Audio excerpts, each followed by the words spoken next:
Notre gracieux Père Céleste, nous sommes heureux d'être dans ta maison. Malgré qu'il fait chaud, Paul disait qu'il n'y a rien qui peut nous séparer de ton amour.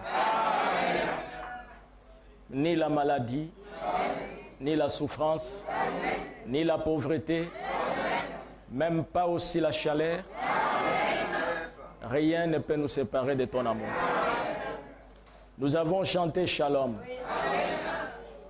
Nous te disons à toi Shalom parce que tu es ici. Tu n'as jamais menti. Tu as dit que s'il y a 2 personnes ou 3 personnes qui sont réunies en mon nom, moi je serai là. Ainsi nous croyons que tu es ici et nous te souhaitons la bienvenue. Nous croyons Seigneur que étant ici nous pouvons t'adresser nos requêtes. Chaque fils de Dieu, chaque fille de Dieu, présentement ici, t'a parlé dans la prière. Et nous voulons que toutes les prières qui t'ont été adressées ce matin soient exaucées. Que chacun obtienne, Seigneur, ce qu'il a demandé. Mais nous voulons maintenant que tu nous parles. Parce que ta parole est la vie. Nous voulons que tu nous regardes, non pas selon nos œuvres, mais selon ce que tu as fait au calvaire. Personne ne pouvait se sauver, ni Abraham, ni Isaac, même pas Jacob. Mais par l'amour de Dieu, il t'a envoyé sur la terre et tu as payé le prix du péché. Ainsi nous croyons que si tu nous regardes ce matin, au travers de ce sang expiatoire que Jésus a versé au calvaire, tu verras une église sans tache, ni ride, ni rien de semblable. Merci Père pour nous avoir appelés en ces derniers jours dans le message du temps de la fin. Tu disais aux pharisiens que vous entendrez la vérité et la vérité vous affranchira. Et nous voulons entendre cette vérité. Nous réprimandons l'esprit de maladie. Quiconque est malade ici, qu'il soit guéri.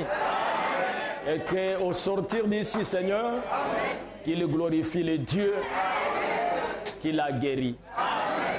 Je remets tout entre tes mains. Au nom de Jésus-Christ. Amen. Lévitique 25, versets 9 et 10.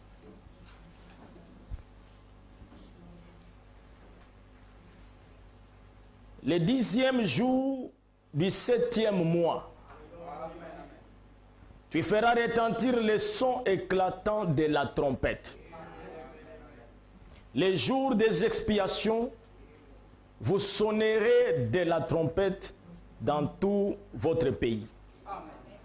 Et vous sanctifierez la 50e année. Vous publierez la liberté dans le pays pour tous ses habitants. Ce sera pour vous le jubilé.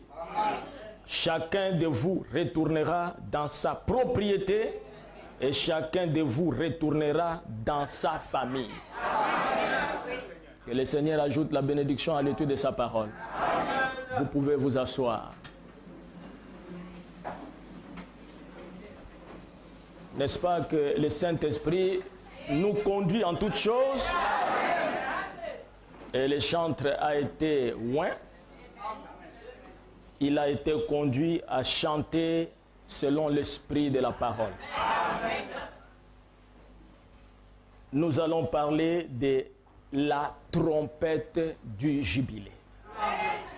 La trompette du jubilé. Vous savez, aujourd'hui c'est le dimanche de Pentecôte. Amen. Et la Pentecôte signifie 50. Le jubilé, c'est une joie qui se manifeste pour un événement quelconque après 50 ans. C'est ça le jubilé. Nous voulons parler de la trompette du jubilé. La trompette du jubilé était la trompette la plus importante pour les enfants d'Israël. Dieu avait parlé à Moïse dans Nombre 10. Dieu parle à Moïse, il dit à Moïse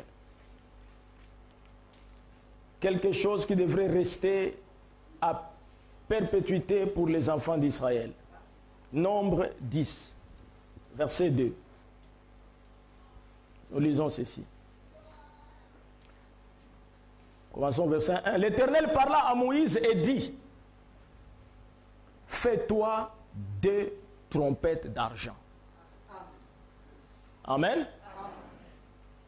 L'Éternel parla à Moïse et dit, fais-toi 2 trompettes d'argent. Pas 3. 2. Tu les feras d'argent battu. Elles te serviront pour la convocation de l'assemblée et pour le départ des camps. N'est-ce pas? Amen. Les 2 trompettes que tu vas faire te servira pour la convocation. C'est-à-dire que les 2 trompettes, lorsque tu vas sonner l'une des trompettes, tu vas donner aux enfants d'Israël un message. Amen. Amen. Amen. Donc, je voudrais te montrer, moi Dieu, ma manière de parler aux enfants d'Israël. Je ne parlerai pas aux enfants d'Israël, amen, amen, comme un homme qui parle à un autre homme. Amen. Mais je parlerai aux enfants d'Israël au travers de ces 2 trompettes. Amen. Amen. Amen. Si j'ai un message à donner aux enfants d'Israël, je te donnerai à toi, Moïse, le message. Amen. Et toi, tu exprimeras le message, tu donneras le message. Et pour convoquer les enfants d'Israël, tu le feras au travers de ces 2 trompettes. Amen. Il faut seulement que tu enseignes aux enfants d'Israël comment les trompettes seront sonnées. Amen. Amen. Amen. Et remarquez que cette loi n'est pas donnée à toutes les nations. Est-ce que l'Église avec moi? Amen. Ça va être merveilleux aujourd'hui. Amen. Amen. Cette loi ne concerne que Israël. Amen. Lisons ce que la Bible dit. Quand on en sonnera, toute l'assemblée se réunira auprès de toi à l'entrée de la tente d'assignation. C'est pour convoquer les peuples. C'est pour que les peuples puissent recevoir un message de la part de Dieu au travers de Moïse. Mais il faut que tu sonnes la trompette. Et quand tu sonneras de la trompette, amen, il y a une trompette, quand tu sonnes, le peuple d'Israël, en entendant, en écoutant les sons de cette trompette, doivent savoir que le rassemblement se fera autour de Moïse. Vous êtes avec moi? Amen. Quand ils entendent le son de la trompette, là, ils savent que nous devons aller autour de Moïse. Amen. Et quand on sonnera, toute l'assemblée se réunira auprès de toi, à l'entrée de la tente d'assignation. Si l'on ne sonne que d'une trompette, les princes, les chefs des milliers d'Israël se réuniront autour de toi. Amen. Vous écoutez? Amen. Donc si vous avez entendu le son d'une trompette, amen, amen, on n'appelle pas tous les peuples. Amen. Amen. Amen. Amen. Il y a un groupe spécial qui doivent se réunir aussi autour de Moïse. Amen. Il y a, quand on sonne de la trompette, amen, on sonne 2 fois la trompette, ou les 2 trompettes, on appelle tous les peuples. Amen. Mais quand il s'agit d'une trompette spéciale, on appelle un groupe de gens spécial, toujours autour de Moïse. Vous comprenez? Donc il y a une trompette qui rassemble tous les peuples, et il y a une trompette qui rassemble seulement un groupe spécial, des hommes spéciaux. Vous êtes avec moi? Amen. C'est comme quand la trompette avait sonné. Amen. Le 28 février 1963. L'appel n'était pas adressé à tous les peuples. Cette trompette était spéciale. Il fallait un groupe de gens. Il fallait 7 anges. Et il fallait que Moïse soit là. Parce que chaque trompette, il faut qu'on se rassemble autour de Moïse. Et Dieu lui-même vient aussi autour de Moïse. Mais c'est la loi pour les enfants d'Israël. Amen. Et vous allez comprendre qu'on ne s'amuse pas avec Moïse. Amen. C'est la raison pour laquelle même les Juifs, ils ont tué Jésus. Parce qu'ils ont dit que lui, là, il ne dit pas ce que Moïse a dit. Moïse nous a donné la lettre de divorce. Lui, il vient pour changer les choses de Moïse. Moïse a dit dent pour dent, œil pour œil. Lui, il vient dire que si on te frappe à la joue gauche, tu donnes encore la joue droite. Tout ce qu'il dit, c'est contraire à Moïse. Alors, amen. Il va mourir. Et frère mon ami dit, qui était Moïse pour les enfants d'Israël? Il dit, Moïse était le Dieu vivant. Amen. Écoutez, quand vous sonnerez avec éclat, ceux qui campent à l'Orient partiront. Écoutez très bien. Donc la trompette met même le peuple en mouvement, en marche, en pèlerinage. Amen. Quand on sonnera avec éclat, ceux qui campent à l'Orient partiront. Quand vous sonnerez avec éclat pour la seconde fois, est-ce que vous êtes avec moi? Quand on sonne avec éclat pour la première fois, on déplace ceux qui sont en Orient. Amen. On vient de sonner avec éclat. Ne restez pas en Orient. Déplacez-vous, allez à l'ouest. Mais on déplace les peuples. Amen. Quand vous sonnerez avec éclat pour la seconde fois, ceux qui campent au midi partiront. On sonnera avec éclat pour leur départ. Vous sonnerez aussi pour convoquer l'assemblée. Mais vous ne sonnerez pas avec éclat. Ah! C'est merveilleux, mes frères. Vous savez, c'est trop mystérieux. Il fallait seulement être un hébreu pour savoir. Ça, c'est le son de la trompette avec éclat. Et ça, c'est le son de la trompette sans éclat. Il faut être hébreu. Amen. Si tu es un Philistin, un Amoréen, pour toi peut-être que tous les sons de la trompette seront pareils. Il dit, mais dites-moi, comment vous savez que ça, c'est avec éclat? Il dit, ah non, c'est un mystère qui est révélé par Moïse. Amen. Les fils d'Aaron, les sacrificateurs, sonneront de trompettes. Est-ce que l'Assemblée, vous voyez ce qu'il dit? Amen. La particularité, pour sonner la trompette, amen, amen. Ce n'est pas n'importe qui. Amen. Si tu es de la tribu de Dan, on te voit avec la trompette, tu risques de perdre ta vie. Amen. Amen. Amen. Toi, tu dois seulement écouter. Amen. Mais tu n'es pas autorisé d'aller sonner la trompette. Amen. Ceux qui devraient sonner la trompette, c'est le fils d'Aaron. Amen. Qui était le fils d'Aaron? Des Lévites. Amen. Amen. Et frère Branham dit que les Lévites de l'Ancien Testament représentent aujourd'hui les ministres de l'Évangile. C'est à eux qu'on a donné la responsabilité de sonner la trompette. Amen. Et il ne sonne pas la trompette quand il veut. Il sonne la trompette selon l'ordre de Moïse. Amen. Amen. Si Moïse ne lui a rien dit et tout ça, les trompettes sont posées. Amen.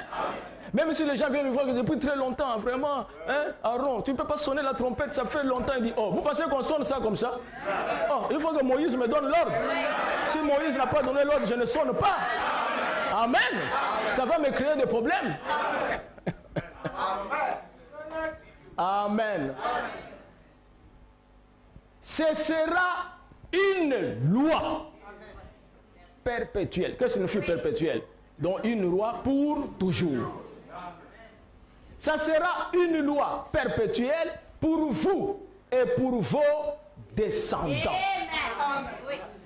Lorsque dans votre pays vous irez à la guerre contre l'ennemi qui vous combattra, vous sonnerez des trompettes avec éclat.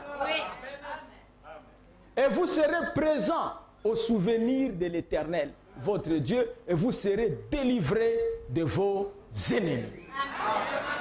C'est une loi perpétuelle. Amen. Mais ici, nous parlons de la trompette de jubilé.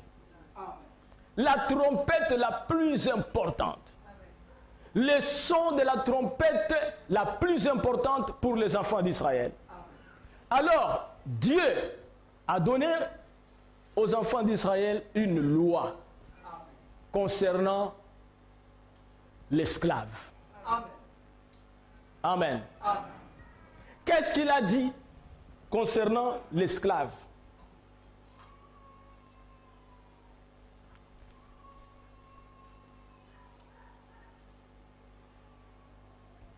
Amen. Il dit ceci, Exode 21. Voici les lois que tu leur présenteras. Si tu achètes un esclave hébreu, il servira 6 années. Mais la 7e, il sortira libre, sans rien payer. Si tu achètes un esclave hébreu, Dieu a bien déterminé. Il travaillera pour toi 6 ans seulement. Tu ne peux pas employer un esclave hébreu au-delà de 6 ans. Amen. Mais la 7e, il sortira libre sans rien payer. S'il est entré seul, il sortira seul. S'il avait une femme, sa femme sortira avec lui. Si c'est son maître qui lui a donné une femme, c'est-à-dire le gars est rentré dans l'esclavage, il était pour lui célibataire. Il n'a fait aucun choix. Amen. C'est vraiment merveilleux. Hein? Amen. Vous allez voir que c'est pour ça que William Branham a dit que l'affaire de mariage et divorce appartient au pasteur. C'est-à-dire que la manière dont vous expliquez le pasteur, il peut voir si vous êtes entré marié dans l'esclavage ou on vous a donné la femme étant esclave par ton maître. Et il peut te déclarer libre. Amen. C'est la vérité, frère. Et vous savez, Dieu, quand il parle et tout ça, la compassion de Dieu n'est pas la compassion des hommes. Et il continue, dit, si son maître qui lui a donné une femme, il n'est pas dit que s'il a épousé une femme. Non, non, le maître a donné. C'est-à-dire c'est la dictature. Il est rentré, tout ça, petit, tu n'es pas marié et tout ça, bon, tu prends cette femme-là. Il est un esclave, il doit dire oui, maître.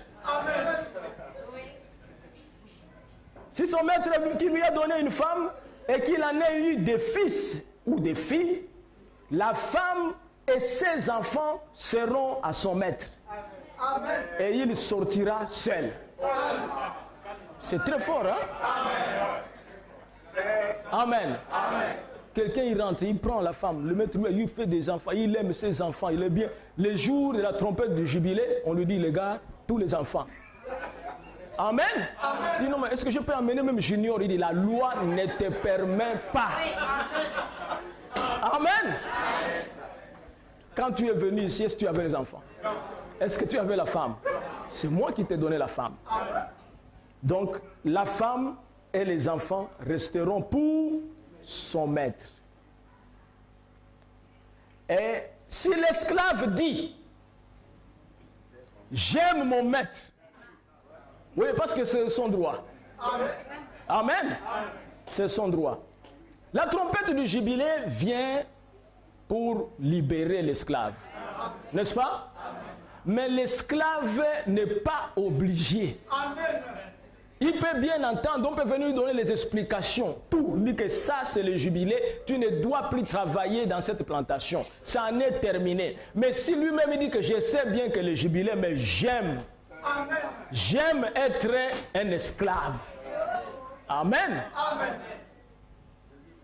Alors qu'est-ce que le maître fera? Alors son maître, non.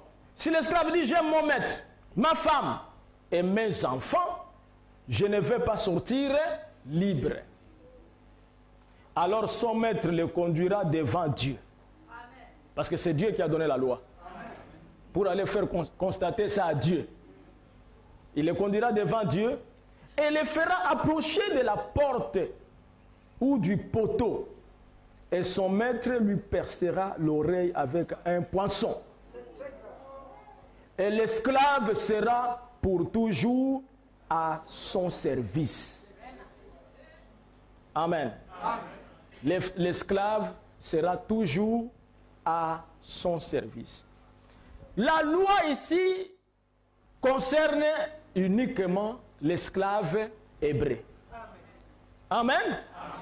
Mais si tu achètes pour toi un esclave malien, amen, amen, ou un esclave chinois,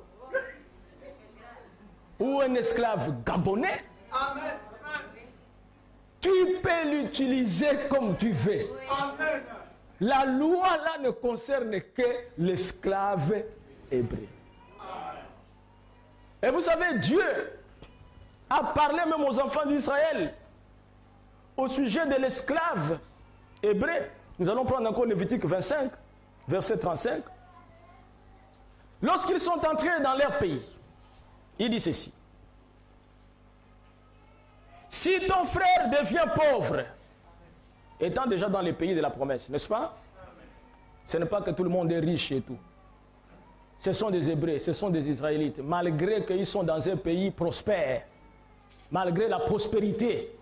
Mais il y a toujours parmi eux aussi ceux qui sont pauvres. Si ton frère devient pauvre et que sa main fléchisse près de toi, tu le soutiendras. Tu feras de même pour celui qui est étranger et qui demeure dans le pays, afin qu'il vive avec toi.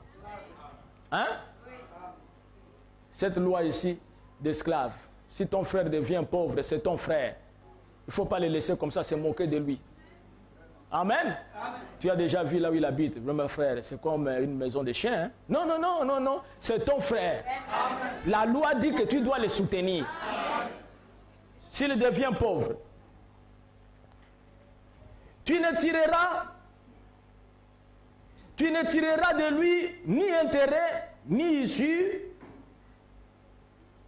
usure, tu craindras ton Dieu et ton frère vivra avec toi. Tu ne lui prêteras point ton argent à l'intérêt. C'est la loi de Dieu. Bon frère, je vais te donner d'abord 200 000 francs. Tu me rembourses 300. Quand le mois arrive, il n'a pas remboursé tout ça, il dit frère, on ajoute encore. C'est contraire à la loi de Dieu. Vous savez, Israël était l'ombre et le type. Hein? Tu lui as prêté 20 000, il doit te remettre 20 000. Il doit te remettre 20 000. Tu ne lui prêteras point ton argent à intérêt et tu ne lui prêteras point tes vivres à usure. Hein? N'est-ce pas? Hein, c'est que tu vois là que bientôt ça va pourrir. Tout ça, c'est que tu donnes aux frères. Je suis en train de nettoyer le congélateur. Frère, est-ce que vous pouvez venir chercher tout ça? Je suis en train de nettoyer ma garde linge. Tout ce que vous voyez, les robes qui sont là déjà veulent se déchirer là et tout ça. Le sang est déjà fini, délavé, voilà, et tout ça. C'est là où tu dis, ma soeur, non, non, ça ce n'est pas un don. Ça c'est un débarras. Amen. Tu veux te débarrasser de la poubelle. Et Dieu a donné cette loi aux enfants d'Israël, afin qu'ils puissent ne pas maltraiter leurs frères. Nous continuons. Qu'est-ce qu'il dit? Je suis l'Éternel ton Dieu, qui vous a fait sortir du pays d'Égypte, pour vous donner le pays de Canaan, pour être votre Dieu. Si ton frère devient pauvre près de toi, et qu'il se vende à toi, tu ne lui imposeras point le travail d'un esclave. Hein? C'est ta soeur, tu l'as pris comme ménagère. Mais il ne faut pas la traiter comme esclave, hein, comme font les femmes de l'Afrique de l'Ouest. Amen. Elle est venue travailler pour toi, c'est ta soeur. Il est venu travailler pour toi, c'est ton frère. Même si vous travaillez avec votre frère dans la même société, tu dois les traiter différemment des Philistins.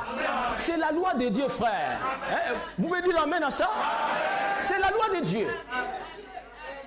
Et si vous le faites, vous respectez Dieu. Et Dieu vous bénira pour ça. Si ton frère devient pauvre près de toi et qu'il se vende à toi, tu ne lui imposeras point le travail d'un esclave. Il sera chez toi comme un mercenaire, comme celui qui demeure. Il sera à ton service jusqu'à l'année du jubilé. Il sortira alors de chez toi, lui et ses enfants avec lui, et il retournera dans sa famille, dans la propriété de ses pères. Car ce sont mes serviteurs que j'ai fait sortir du pays d'Égypte. Ils ne seront point vendus comme on vend des esclaves. Tu ne domineras point sur lui avec dureté. Et tu craindras ton Dieu. Je veux dire amen. Tu ne domineras pas sur ton frère avec dureté, même si tu es son patron. Amen. Tu dois le respecter et lui doit te respecter. Et tu dois les traiter différemment des autres employés. Amen. Si la base de ton salaire que tu payes à tous les employés c'est 100 000, lui doit avoir plus de 100 000. Amen. Mais il ne doit pas aussi travailler durement comme un esclave. Ah! Ça, si vous n'avez pas le Saint-Esprit, ça vous dérange. Hein? Surtout les gens qui sont dans la société là. Amen. Les autres travaillent durement, ils sont moins payés. Lui, il ne travaille pas durement, mais il est beaucoup payé. Et quand les gens regardent, mais celui-là, pourquoi le patron le traite de cette manière? C'est un hébreu comme le patron est un hébreu. Amen. C'est l'avantage d'être hébreu. C'est le privilège d'un hébreu. Cela n'est pas donné à tout le monde. Maintenant, Dieu leur dit, si vous voulez prendre un esclave et le garder pour toujours, si vous voulez, écoutez, c'est des nations qui vous entourent. C'est des nations qui vous entourent que tu prendras ton esclave et ta servante qui t'appartiendront. Oh! Ainsi dit l'Éternel. Si tu es un Philistin, un Amoréen et qu'un Hébreu te prend comme un esclave, tu es sa propriété. Amen. Même si c'est à 4 heures du matin, il vient te réveiller. Amen. Debout et tout ça, elle va me faire un peu, j'ai un peu faim là. Mon chef, vraiment, il dit, va faire ça.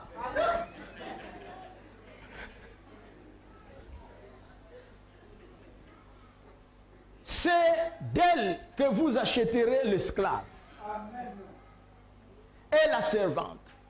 Vous pourrez aussi en acheter des enfants, des étrangers qui demeureront chez toi et de leurs familles qu'ils engendreront dans votre pays et ils seront votre propriété. Vous les laisserez en héritage à vos enfants. Non, mais c'est fort. C'est pas bon d'être un étranger.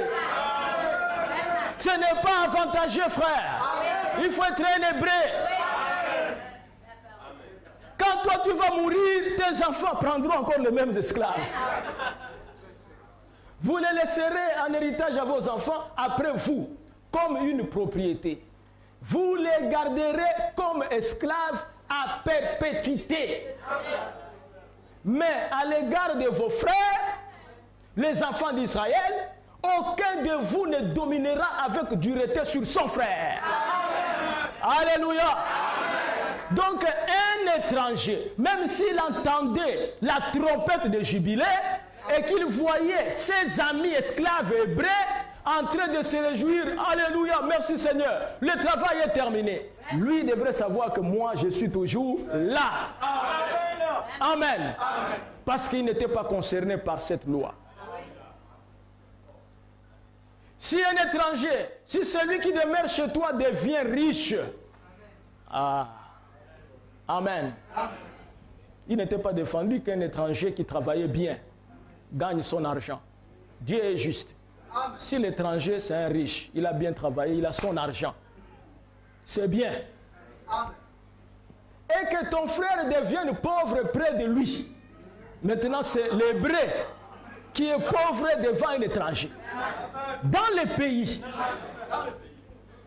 Et que ton frère devienne pauvre près de lui et se vende à l'étranger qui demeure chez toi ou à quelqu'un de la famille de l'étranger, il y aura pour lui le droit de rachat.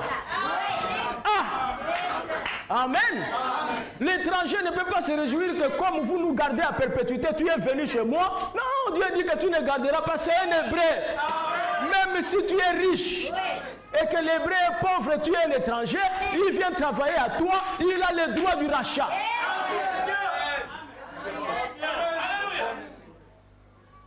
Après qu'il se sera vendu, un de ses frères pourra le racheter.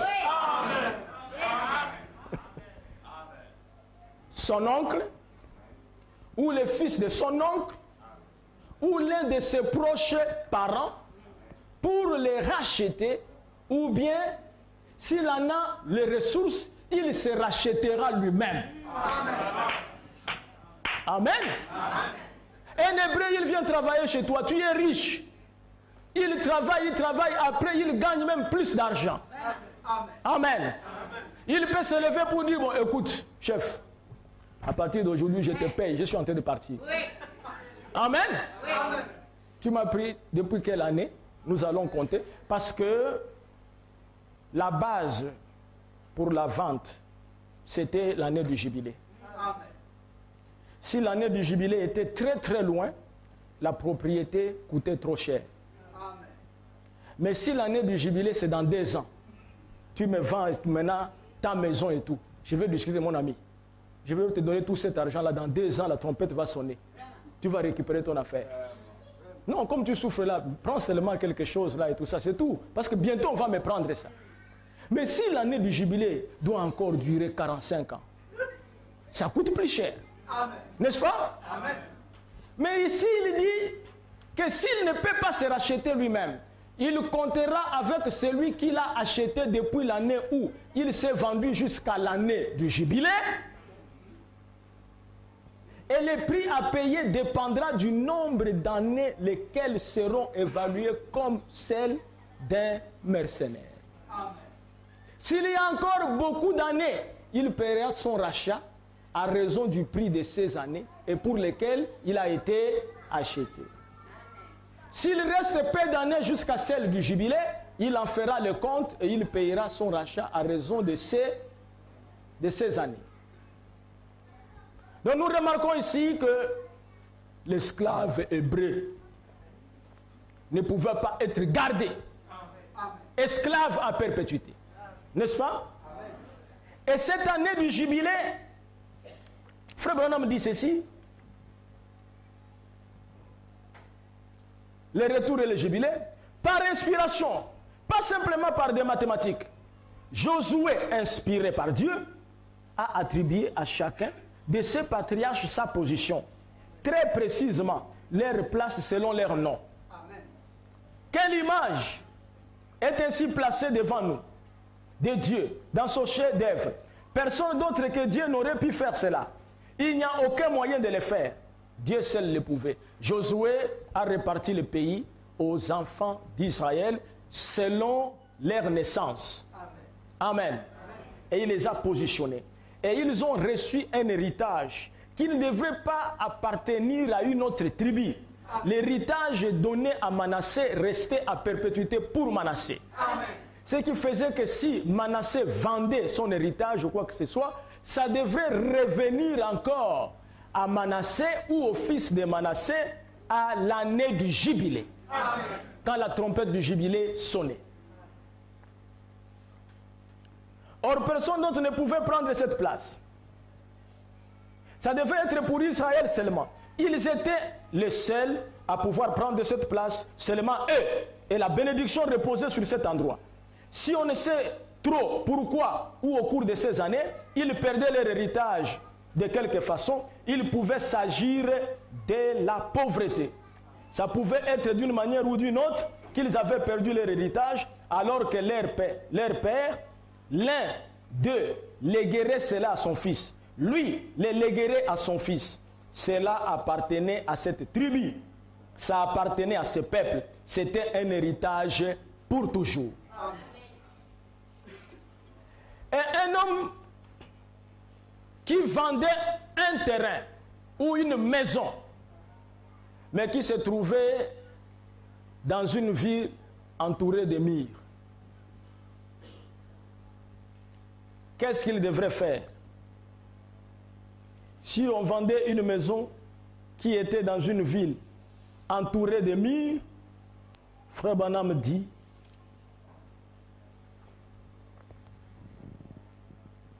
je vais lire ça ici, Lévitique 25, verset 30.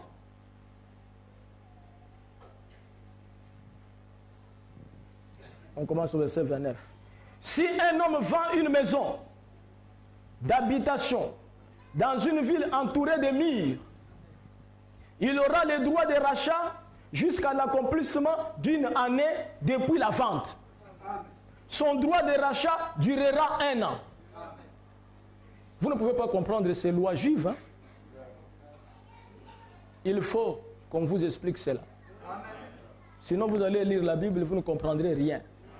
C'est la raison pour laquelle vous voyez que toutes les églises éveillées prêchent seulement la prospérité et les évangiles de Matthieu. Amen. Amen. Parce que quand ils lisent ici et tout ça, ils ne voient rien. Mais si cette maison-là, c'est-à-dire que la personne est en train de vendre une maison qui se trouve dans une ville qui est entourée de murs, la muraille. Parce qu'il y avait des villes où il y avait la muraille tout autour, comme Jéricho, vous voyez. Mais il y avait des villes où il n'y avait pas de muraille. Maintenant, si la maison qui est vendue se trouve dans la ville, où il y a les murs, on donnait seulement à l'homme-là la possibilité de racheter sa maison pendant 1 an. Amen. Tu viens de vendre ça, tu as encore 1 an. Tu peux te débattre pour venir reprendre ta maison. Mais si dans 1 an, tu n'as pas racheté ta maison, qui se trouve autour des murs là et tout ça, c'est fini. C'est fini. Amen. Amen. Mais qu'est-ce que cela signifie, William Branham? Frère Branham dit que la ville entourée de murs représentait la dénomination. Vous dites Amen? Amen. Donc quelqu'un qui fait partie de la dénomination, Amen. Amen. Si on doit les racheter, il faut 1 année seulement. Et souvenez-vous que chaque année correspondait à un âge d'église. Et si tu manques, Amen, le messager de son temps, c'est fini pour toi. Tu restes dans la dénomination pour toujours. Alléluia. Quiconque se trouve dans la dénomination, si on lui présente le message de Frère Branham, il le rejette, il reste dans la ville entourée de murs. Il sera esclave à perpétuité.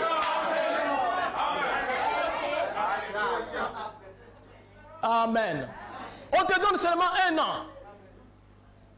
Si tu es venu de l'église éveillée pendant que je parle, une dénomination, peu importe l'église qui ne prêche pas le message de Frère Branham, tu as la possibilité de quitter. Amen. Parce que la trompette de jubilé est en train de sonner. Amen. Cette trompette sonnait, celui qui sonnait la trompette était un prêtre. Amen. Et Frère Branham dit que le prêtre devait parcourir le pays. Amen. En sonnant la trompette. La trompette, c'était l'évangile. C'était le type de l'évangile. Amen. Alors lorsque nous regardons dans la Bible, amen, c'est quoi ça l'esclavage? Jésus a parlé avec les pharisiens. Il a parlé avec les sadducéens. Dans Jean chapitre 8. Amen. Jésus leur a dit que si vous m'écoutez, vous serez maintenant affranchis. Ils ont dit, nous n'avons jamais été esclaves. Jésus a dit, non, non, non, vous êtes esclaves. Car quiconque commet le péché est esclave du péché. Il y a des gens qui sont ici qui sont des esclaves. Amen. Ils continuent à boire la bière. Tu es esclave de la bière. Il continue à fumer les chanvres. Tu es esclave de la chambre. Amen. Il continue à convoiter. Amen. Il a là-bas, il a un copain, il a une copine. Tu es esclave. Mais l'avantage est que tu es un esclave hébreu. Un esclave hébreu ne doit pas rester à perpétuité esclave. Amen. À moins que lui-même dise que moi j'aime les chanvres. Amen. Moi j'aime les chanvres. En ce moment-là, on t'emmène dans les temples. Amen. William Branham dit, écoutez, avez-vous remarqué en lisant que si un homme avait acheté une propriété à l'intérieur d'une ville entourée de murs et qu'il la vendait ensuite, il avait 1 an pour la racheter. S'il ne la rachetait pas, cette propriété devait demeurer là. Si elle se trouvait entourée d'un mur, cela ne pouvait pas être libéré au jubilé. Ça devait demeurer là. Ils étaient de l'autre côté du mur. Ils n'avaient jamais entendu le jubilé, la trompette. Et cela ne pouvait pas être libéré. Je crains.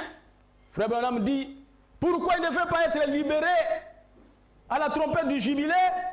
Les murs l'empêchaient d'entendre la trompette. Il était tellement dans le mur épais. Quand la trompette sonnait, il était entouré du catéchisme, entouré de, je vous salue Marie, entouré de credo. Alléluia. Amen. Une ville où il y a beaucoup de murs, comme l'église catholique. De grosses murs, de gros murs, très épais. Amen. Si tu n'entends pas le son de la trompette, si tu ne sors pas, une année de passe, tu n'écoutes pas le message du 7e ange qui sonne de la trompette, tu restes dans le mur, tu continues à aller adorer Marie. Amen. Si tu es dans une petite ville appelée les témoins de Jéhovah. Amen. Avec de gros murs. Ce monde nouveau. Et qu'on t'a mis dans la salle du royaume. Avec les 144 000 anciens. Et vous savez, les témoins de Jéhovah enseignent que les 144 000, amen, sont les témoins de Jéhovah. Ah! Non, mais c'est quand même grave, hein? Et j'avais posé la question à un témoin de Jéhovah, tout ça, que toi, tu es de quelle tribu? Parce qu'on a cité les tribus de ces gens-là. Amen. Je suis Bapounou. Est-ce que les Bapounou sont cités ici? Est-ce que les Bapounou sont cités ici? Les 144 000 viennent de 12 tribus d'Israël.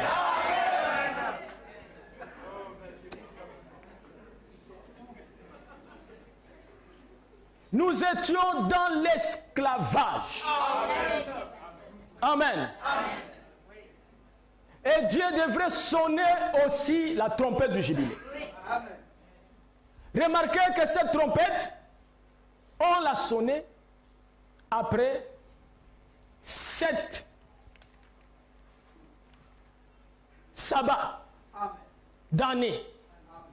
Amen. À la 50e année, la trompette était sonnée. Et la trompette devrait libérer l'esclave. Et frère, on dit qu'un esclave qui travaillait dans la plantation. Amen. Peut-être qu'on venait de lui donner une tâche qu'il devrait accomplir la journée. Dès que la trompette sonnait, il ne cherchait pas à aller voir son maître pour dire, maître, la trompette vient de sonner, qu'est-ce que je dois faire? Viens me libérer. Non, il prenait la houille, il jetait ça. Amen. Et quand le maître arrivait pour lui parler, mais toi, pourquoi tu as jeté ça? Il dit, monsieur, je suis libre. Il dit, tu es libre, qu'est-ce qui se passe? Il dit, la trompette a sonné. Le 7e ange vient de parler. Amen. N'est-ce pas? Tu m'as mis ici que j'étais prédicateur. Le 7e ange vient de m'enlever. Amen. Tout ce temps-là, vous m'avez utilisé ici. Vous me trompez, tout ça, que je peux prêcher l'évangile. Le 7e ange a sonné la trompette. Amen. Nous avions une sœur ici. Elle était prédicateur. La sœur Denise Ikapi. Elle prêchait la parole. Dès que la trompette a sonné. Amen. Elle a pris la Bible, elle a fermé. Les gens lui ont dit, mais pasteur, où est-ce que tu parles? Il dit, non, je ne suis pas pasteur. C'est le diable qui m'a gardé dans l'esclavage. La trompette vient de sonner. Amen. Mes frères, c'est pour cela que vous verrez que Dieu insiste. Dans Apocalypse chapitre 10, verset 7. Amen. Mais qu'au jour de la voix du 7e ange, quand il sonnera de la trompette, amen, les mystères de Dieu s'accompliraient. Les 7 sabbats d'année étaient les types de 7 âges de l'Église. Amen. Et au 7e âge de l'Église, quelqu'un sonne la trompette pour libérer les véritables chrétiens qui étaient esclaves dans les dénominations. Amen. Les femmes qui étaient esclaves de maquillage, esclaves du miroir, elles pouvaient faire des heures devant le miroir. Et la trompette a sonné, elle a abandonné le miroir dans la douche.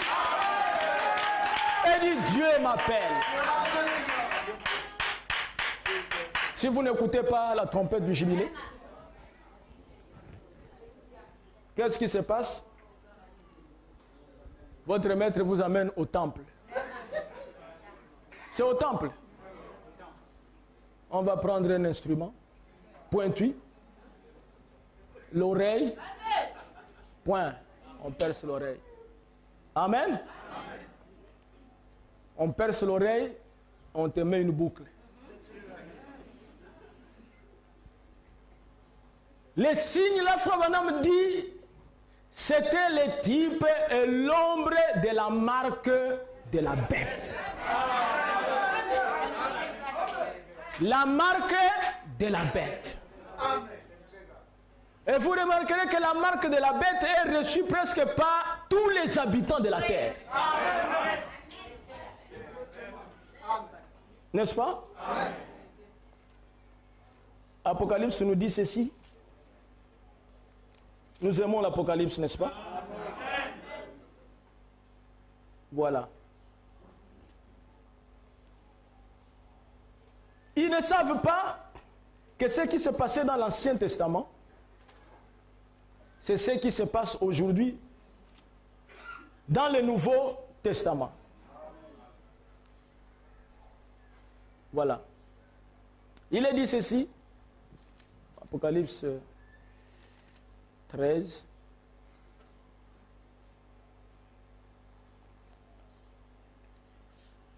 Puis j'ai vu monter de la bête de la terre, une autre bête qui avait 2 cornes, semblable à celle d'un agneau et qui parlait comme un dragon. Elle exerçait toute l'autorité de la première bête en sa présence. Elle faisait que la terre et ses habitants adoraient la première bête dont la blessure mortelle avait été guérie. Elle faisait quoi? Que la terre et ses habitants. Quand vous adorez Dieu, Dieu aussi place sur vous sa marque, qui est le Saint-Esprit. Amen. Tous les adorateurs de Dieu, Dieu les marque aussi, mais du Saint-Esprit. N'attristez pas le Saint-Esprit par lequel vous avez été scellés jusqu'au jour de votre rédemption. Le Saint-Esprit, c'est une marque que Dieu donne sur les véritables croyants, les véritables adorateurs, pour dire qu'à partir de maintenant, cette personne m'appartient. et personne ne peut la réclamer. Et Dieu vous donne le baptême du Saint-Esprit. Frère, madame, dit que lorsque Dieu vous a donné le baptême du Saint-Esprit, vous ne serez jamais perdu. C'est impossible. Et le diable aussi, si vous l'adorez et tout, lui aussi vous donne sa marque, qui est appelée la marque de la bête. Amen. Maintenant, Apocalypse 14, verset 9.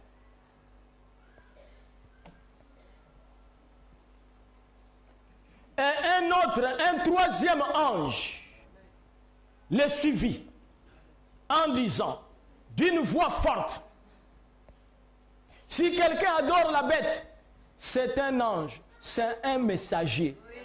Ce n'est pas un ange céleste, c'est un homme qui va venir sur la terre pour avertir les hommes de la terre de ne pas adorer la bête.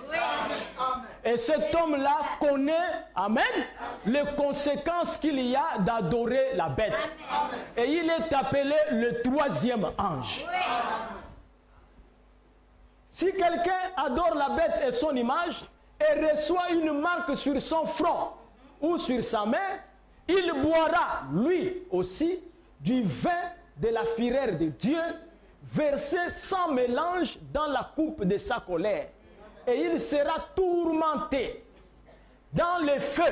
C'est-à-dire les adorateurs de la bête vont dans le feu. Et le soufre devant les saints anges et devant l'agneau. Et la fumée de leur tourment monte au siècle des siècles. Et ils n'ont de repos ni jour ni nuit. C'est qui adore la bête et son image. Et quiconque reçoit la marque de son nom. Le troisième ange qui avertit le monde entier de ne pas adorer la bête est le même ange d'Apocalypse 10, 7 qui sonne de la trompette. Et c'est Frère Branham. Amen. Et lorsque vous recevez le message de Frère Branham, Dieu vous avertit de ne pas adorer la bête. Et Frère Branham dit, il y a beaucoup d'enseignements au sujet de la marque de la bête. Beaucoup de gens disent que ça sera le tatouage. Il dit non, ça ne sera pas du tatouage. Il y a même des prêtres qui enseignent que la bête sortira, elle va parcourir le monde entier pour aller marquer les gens. Non, monsieur, aveugle. Amen. Il n'y aura jamais une bête qui va parcourir le monde. Mais William Branham dit que pendant que nous prêchons ces messages, les deux marques sont là. Il y a le sceau de Dieu, il y a la marque de la bête. Il dit dès que vous rejetez le message, automatiquement, vous êtes marqué. Amen. La personne qui est venue pour assister ici, et qu'après ça et tout ça part, et ne revient plus retourner dans sa dénomination, reçoit la marque de la bête. Parce que l'oreille était percée dans les temples. Amen. Donc ne viens pas ici pour te faire percer l'oreille. Mais viens ici pour recevoir le baptême du Saint-Esprit, pour quitter le péché. Amen. Mes frères, c'est le jubilé aujourd'hui. Ce n'est pas à vous de faire les efforts. Écoutez, je vais vous lire une citation de Frère Branham. Une femme a dit à Frère Branham, vraiment, voilà, l'année du jubilé. J'ai rencontré une jeune femme ici, il n'y a pas longtemps. Elle m'a dit, Frère Branham, je donnerai n'importe quoi pour pouvoir seulement briser cette habitude de whisky. Amen. N'est-ce pas? Amen. Elle a tout fait, il dit, qu'est-ce que je peux faire? Elle a dit, j'ai commencé quand j'étais jeune. Je sortais avec un gars qui buvait.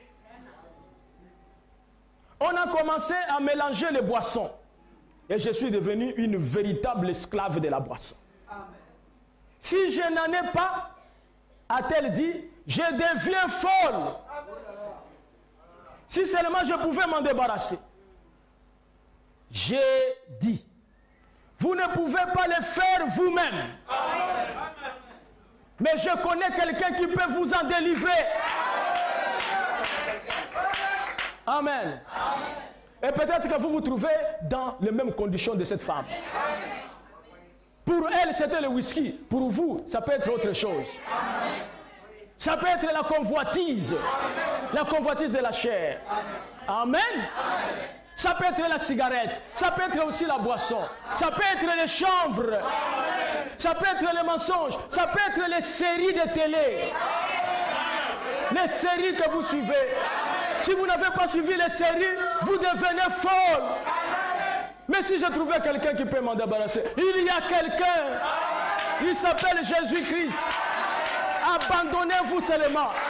Dites Seigneur, aujourd'hui c'est le dimanche. Aujourd'hui c'est le 7e jour. Et j'entends la trompette du jubilé. Ça en est terminé avec les séries. Ça en est terminé avec les chanvres. Chanvre, bye bye. Tu ne peux pas le faire de toi-même. Amen. Il y a quelqu'un qui peut vous aider. Une fois, un enfant était coincé après avoir fait un accident. La voiture cabossée, la portière repliée, et les sapeurs-pompiers sont venus, et ils voulaient faire sortir les garçons, mais c'était très difficile. Chaque fois qu'il les touchait, il dit, vous allez me tuer. Parce que c'était très compliqué. Et voilà, William Branham passait par là.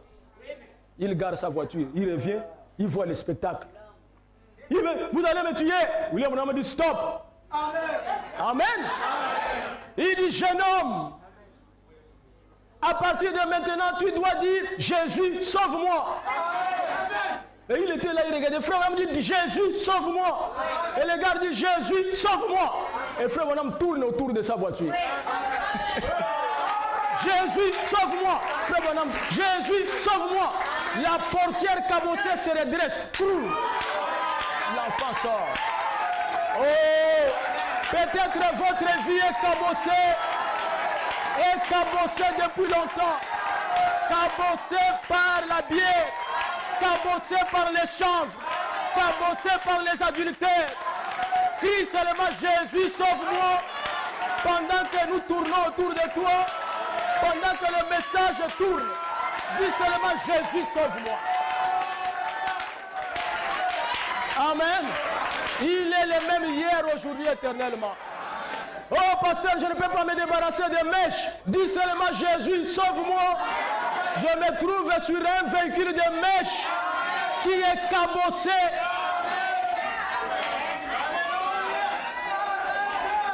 Jésus, sauve-moi. Amen. Et c'est la vérité, mes frères. Mettez cela en pratique. Dieu ne parle jamais pour rien. La trompette est sonnée. La trompette a sonné. La trompette du 7e ange. Le message de William Branham. Dieu a mis tout ce qu'il faut dans le message pour que quelqu'un se débarrasse du péché. Tout est dedans. Amen. C'est seulement une volonté. Il vous faut une volonté pour croire en cela. Amen. Une fois, une dame est entrée dans la salle avec une petite jupe comme ça. Une grande dame qui portait une jupe de bébé. Amen. Une maman avec la jupe de bébé, quelques centimètres. Tous les corps dehors parce qu'elle était conduite par des démons. Parce que ce sont des démons. Frère Branham dit que quand nous lisons dans la Bible, la personne qui s'est déshabillée et tout avait des démons. Et logé au cimetière. Amen. Et nous voyons beaucoup de gens et tout ça, dans la rue et tout ça, et des femmes qui ont des démons. Et qui ont des demeures les cimetières. Amen. Alors pendant que Frère Branham prêchait, cette femme-là est sortie, car Frère Branham avait attaqué par l'inspiration les tenues légères des femmes. Amen. Elle est sortie. Elle a claqué ses hauts talons. Elle dit, je n'enverrai même pas ma vache à la religion de William Branham. Et au sortir de l'église, pendant qu'elle partait, elle est tombée. Amen. Amen. On l'a pris rapidement à l'hôpital. Elle arrive à l'hôpital, les médecins viennent pour tout ça. Elle commençait à dire, appelez-moi William Branham, appelez-moi William Branham. Et frère Branham était en train de prêcher. C'était un homme plein de compassion. On dit, frère Branham, cette dame est en train de mourir à l'hôpital, elle veut te voir. Frère Branham m'a arrêté. Rapidement, il a pris sa voiture. Pendant qu'il montait l'escalier, Dieu a dit, hé, viens ici. Elle est morte. Quand frère Branham arrive, son mari dit, frère Branham, elle a tellement crié ici, Branham, Branham, dis au moins une prière. Frère Branham dit que ça ne servira à rien. Le message de William Marion Branham vient de Dieu. Amen. Quand il est prêché ici, même si c'est contre tes mauvaises habitudes, dites seulement Amen. Il ne faut même pas bouder. Parce que Dieu ne parle pas contre toi. Tu ne t'appelles pas le chanvre. N'est-ce pas? Tu ne t'appelles pas la cigarette. Tu ne t'appelles pas la convoitise. Mais Dieu parle contre l'ennemi. Parce que Dieu t'aime.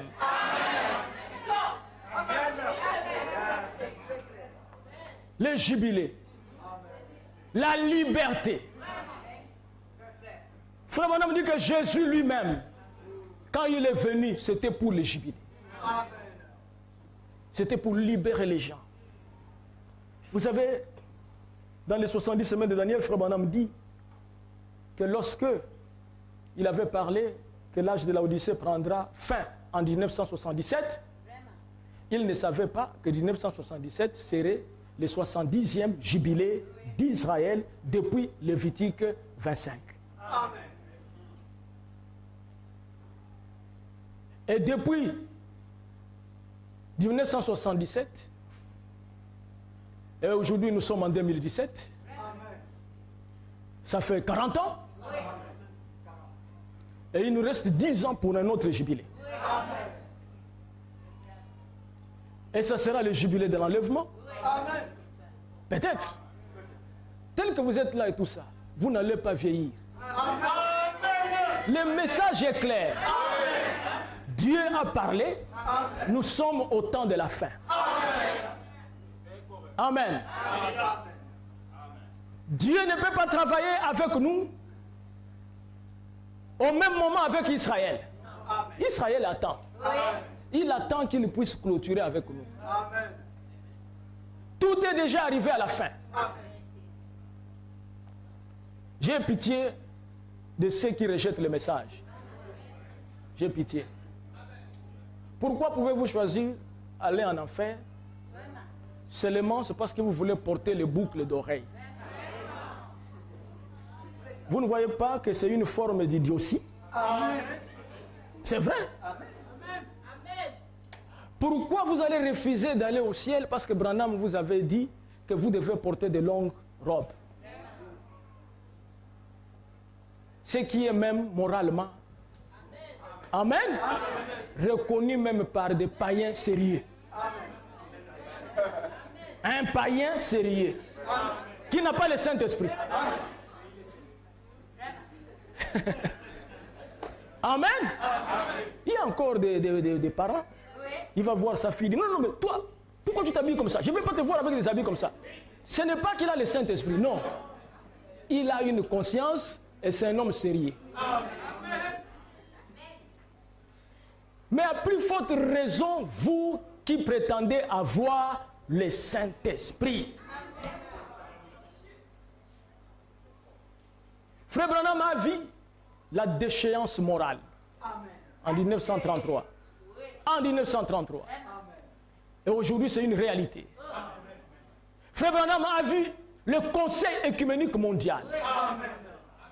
Aujourd'hui, c'est une réalité. Frère Branham avait annoncé la chute de la démocratie. Lui-même dit la démocratie est une bonne chose, mais la démocratie ne marchera pas. Est-ce que la démocratie marche? Non. Amen. La démocratie est venue créer des problèmes. Diviser les gens. La dictature était encore bien. Amen. Parce que tout le monde sait tout ça que non, c'est lui. Un seul parti. tous les Gabonais, vous devez adhérer. Amen. Tu veux faire un autre parti, on t'arrête. Te mets en prison. Amen. Tu vas aller faire des caricatures du chef de l'État, les mettre dans des petits vêtements en slip, on t'arrête. Et tout était calme. Amen. Mais dès qu'on a dit démocratie, tout le monde se lève, il peut dire n'importe quoi, il part sur YouTube, Amen. il déshabille les autorités, il les insulte sérieusement. Amen. Et quand les gens vont lui parler, tout ça, il dit, nous sommes en démocratie. La démocratie, ce n'est pas de l'impolitesse. La démocratie, ce n'est pas de la liberté sauvage. Dieu lui-même est un démocrate. Amen. Il a laissé à l'homme le libre arbitre. Vous voyez? William Branham dit que la démocratie ne marchera pas. Amen. Et aucune démocratie ne marche sur la terre. William Branham dit que je ne suis ni démocrate, ni républicain. Les deux grands partis politiques, il dit tous deux sont faux. Amen. Et ils sont malhonnêtes. Ainsi dit William Branham. Amen. Il n'y a pas un seul politicien dans le monde qui est honnête. Du fait d'entrer déjà dans la politique, vous devenez malhonnête.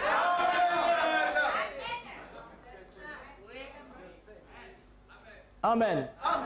Et William Branham a voté pour Jésus-Christ. Il est allé voter, il a pris, il a écrit son candidat, Jésus-Christ. Il l'a placé. C'est sûr que les gens qui sont allés dépouiller les urnes ont dit, mais lui là c'est un fou. Jésus-Christ a mis sa candidature ici. Mais ils ne savaient pas que Branham votait pour le millénium. Alléluia. Amen. William Branham dit que quand vous devez voter pour quelqu'un que vous pensez qui a de bons projets. Amen. Amen. Si vous donnez votre voix à quelqu'un qui, après quelque temps, assassine le peuple, c'est-à-dire que tu lui as donné aussi ton appui. Dès que tu vois ça, tu viens seulement te repentir du Seigneur, je n'ai pas voté pour faire de telles choses, je retire ma voix. Amen. Devant toi. Amen. Amen. Et c'est la vérité. Hein? Nous vivons les prophéties de William Branham qui sont en train de s'accomplir. Frère Branham avait dit que les États-Unis sont en faillite. À l'époque où il en parlait, tout ça, les gens ne croyaient pas. Est-ce que les États-Unis sont en faillite? Oui. Et si les États-Unis tombent en faillite, toutes les autres nations tombent en faillite. C'est pénible. Tout ce que nous sommes en train de vivre, c'est ce que les enfants d'Israël ont vécu en Égypte avant qu'ils ne puissent sortir de l'Égypte. La première des choses que Dieu a fait, c'était de détruire l'économie de l'Égypte, de détruire l'environnement. Tout était pollué. Il y avait des grenouilles et tout ça et tout. Partout, on sentait les grenouilles. Les gens disent, mais qu'est-ce qui se passe comme ça? Il dit, mais un certain Moïse, il y a des pestes partout. Frère Branham dit, aucun médecin égyptien ne pouvait soigner les gens là. Et il amène les ténèbres et tout ça. Les gens arrêtent dans les usines. Ils ne peuvent plus travailler. Il dit quoi? Vous êtes en congé ou quoi? Il dit, mais on va travailler comment? Depuis qu'on a commencé, la nuit ne finit pas. Qui fait ça? Moïse. Et laissez-moi vous dire que cette crise était tellement profonde que l'Égypte était tombée depuis ces jours-là jusqu'à nos jours. Vous avez entendu l'Égypte être classée parmi les pays riches? c'est fini. C'est fini l'Égypte. C'est la souffrance. À cause de quoi, vous savez? Moïse. William Branham dit, lorsque Dieu envoie un prophète et que cette nation rejette le prophète, la nation entre dans le chaos. Amen. Les États-Unis sont entrés dans le chaos depuis qu'ils ont rejeté William Branham. Regarde même quand ils veulent même protéger le climat. Le président des États-Unis dans la folie dit que je ne fais pas ça. Tout le monde est étonné, et les Macron et les autres disent, mon ami, qu'est-ce qui se passe? Il dit, non, que la terre chauffe. Amen. Trump a dit, c'est pas moi qui vais arrêter la chaleur là, laissez-moi, l'économie est par terre. Je voudrais encore que l'industrie de charbon tourne. Vous allez me dire que non, je dois arrêter la chaleur. Ça, c'est la prophétie. Et ils ne feront rien même avec la lutte des climats là, c'est rien. Dieu a déjà parlé. Frère Bonhomme dit que nous nous trouvons sur une marmite de feu. Il dit parce que l'homme a détruit la nature. Dieu n'a jamais créé la terre pour qu'on aille creuser et prendre le pétrole. Il n'a pas créé. Le pétrole que vous voyez, manganèse, le cobalt, le cuivre, c'est pour rendre la terre solide et soutenir la terre. Ce sont les éléments de la terre. Vous êtes parti avec les machines, vous prenez tout. Maintenant, il y a un problème. Mais qu'est-ce que Dieu va faire? Dieu va seulement enlever son épouse. Il ne reste rien que Dieu peut faire qu'enlever son épouse. Et l'épouse, c'est celle qui a reçu William Branham et qui a entendu la trompette, l'évangile de Frère Branham. Écoutez mes frères, j'ai sorti avec ces garçons. Oh, vous ne pouvez pas le faire de vous-même. Je connais quelqu'un qui peut vous en délivrer. Le Seigneur Jésus-Christ est venu en fait de vous délivrer. Maintenant, si vous remarquez un symbole cette année du jubilé, se répète maintenant de nouveau. De temps en temps, il y a un réveil qui frappe le pays. Comme ce grand réveil de Galles qui vient de se terminer. On pourrait avoir des Billy Graham et des Oral Roberts à travers le pays, et peu importe l'effort, l'importance de l'effort que l'on mettra à rassembler notre peuple et les unir, il faudra Dieu pour susciter un réveil. Oui. Maintenant, ce jour-là, quand les sacrificateurs, on prenait l'homme, il était peut-être en train de biner dans les champs de maïs, le maître s'avançait, le fouettait avec le fouet, en lui disant, dépêche-toi, là, plus vite que ça. Mais dès que cette trompette sonnait, cet homme pouvait lancer sa binette par terre et dire, c'est fini, ce binage. Et ces surveillants, ces conducteurs d'esclaves n'avaient plus le droit de les toucher. Est-ce vrai? Amen. Pendant que vous entendez ce message ici, Amen. Amen. Dites aussi à ces maîtres d'esclaves, terminez avec ça. Amen. Terminez aujourd'hui. Quand je sors de cette église, je jette ces affaires. Amen. Seigneur Jésus, sauve-moi. Amen. Amen. Car cela ne dépend ni de celui qui court, ni de celui qui veut, mais de Dieu seul qui fait miséricorde. Et Dieu nous a fait miséricorde. Amen. Et lorsque vous recevez le Saint-Esprit et que le diable veut vous faire quelque chose de faux, vous sentez vous-même tout ça que je dois revenir à la vérité. La trompette du jubilé ramenait les propriétaires dans sa propriété. Amen. Cette trompette du jubilé était le type de l'évangile et des messages de Frère Branham. Qui est Frère Branham? Il est Malachie 4.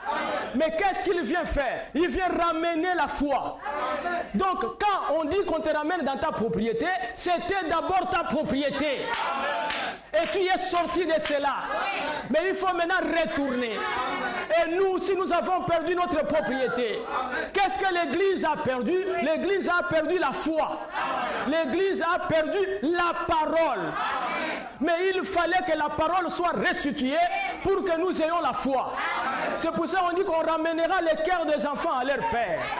Et dès que nous avons la foi apostolique, nous sommes capables de dire comme Pierre, je n'ai ni or ni argent, mais ce que j'ai, je te le donne. Mets-toi debout et marche. Amen. Il y a un frère qui tombe ici, épileptique là, il a l'épilepsie, un frère. J'avais prié pour lui plusieurs fois. S'il est là et tout ça, dis aujourd'hui que l'épilepsie est terminée. Amen. Je ne suis plus ton esclave. Je quitte ton champ. Jésus est venu me libérer. Terminez ces choses. Terminez avec ces fréquents maux de tête. Terminez. Oui, c'est la vérité. Amen. Jésus-Christ est le même hier, aujourd'hui et éternellement. Et le Seigneur sait que nous prêchons son message. Et ce message, quand il était prêché, l'ange descendait lui-même. Parce que le message venait de Dieu. C'est le même message. Un message puissant. Écoutez, il dit ceci. Mais dès que cette trompette sonnait, cet homme pouvait lancer sa binette. Nous voyons maintenant que les gars, une fois libres, devraient rentrer à la maison. Retourner à ses bien-aimés, à sa femme et à ses enfants. Il était libre. Il n'avait plus à être esclave. Amen. Mais voici la tragédie. Si l'homme désirait pas retourner, mais plutôt rester là où il était, alors le maître s'avançait vers lui. Un jour, Frère Branham a baptisé un homme qui était un grand fumeur. Un grand. Frère Branham l'a baptisé. Il a cru le message. Dès qu'il sort des eaux de baptême, Frère Branham va acheter la cigarette. Frère Branham lui donne ça. Il dit, oh, Frère Branham, ça c'est quoi? Il nous la cigarette. Il dit, Frère Branham, je ne peux plus fumer. Je n'ai même plus le goût de fumer. Amen. Dieu a libéré cet homme. Amen. Il ne peut pas te libérer. Pourquoi? Amen. Vous voulez le prendre pour un Dieu injuste? Ah, parce que cet homme ne voulait pas de la cigarette. Peut-être que toi, tu l'aimes. C'est ça le problème. Amen. Amen. Il y a un roi qu'on voulait donner le Saint-Esprit. Dieu voulait donner le Saint-Esprit. Il avait refusé. Oui. On a dit, bon, on va te donner le Saint-Esprit. Il a expliqué qu'est-ce que le Saint-Esprit fera. Il dit que dès qu'on vous donne le Saint-Esprit, vous n'allez plus porter des culottes qu'on vous voit là, le matin avec des culottes. Vous ne serez plus torse nu au salon. Il dit, c'est ça? Il dit, oui. Vous n'allez plus aller au stade. Il dit, quoi? Donc je ne peux plus regarder le match de football. Il dit, non, dès que vous avez le Saint-Esprit, c'est fini avec ces affaires-là. Dès que vous avez le Saint-Esprit, vous ne pouvez plus avoir des copines que vous avez partout. J'ai dit quoi? C'est ce que le Saint-Esprit fait. Il dit non, il fait ça. Donc vous restez seulement avec une femme. Tiens! Est-ce que je peux quand même aller m'amuser en boîte? Il dit non, dès que vous le recevez et tout ça, même en boîte, vous n'allez pas partir. Les gars ont dit non, non, non. Je ne fais pas ça parce que tout ce que vous dites là, j'aime ça. C'est ce qui se passe aussi avec chaque chrétien. Vous savez, si vous donnez votre cœur au Seigneur, le Seigneur prend votre cœur, il le change. Venez à moi, vous tous qui êtes fatigués, et je vous donnerai du repos. Oui, il l'a dit. Frère Branham dit ici, dans le message, voilà, l'année du jubilé. Maintenant, dans les jours anciens du ministère de notre Seigneur, ici, il était à nouveau venu à Capernaum. Hein, Jésus est allé à Capernaum, dans son ministère. Luc chapitre 4. Qu'est-ce qu'il a fait Jésus à Capernaum? La trompette du jubilé. Dieu dit à Moïse que tu vas fabriquer 2 trompettes seulement pour les convocations. 2. Pas 3. 2 trompettes. Et c'est pour ça que nous voyons que Jésus, quand il vient visiter aussi 2 peuples. 2 peuples. Avec une trompette en Orient, une trompette en Occident. Les 2 trompettes, il n'y en a pas 3. une autre trompette et tout ça en Afrique centrale. Ça, c'est pas Moïse. Moïse, Dieu lui a demandé d'en faire 2.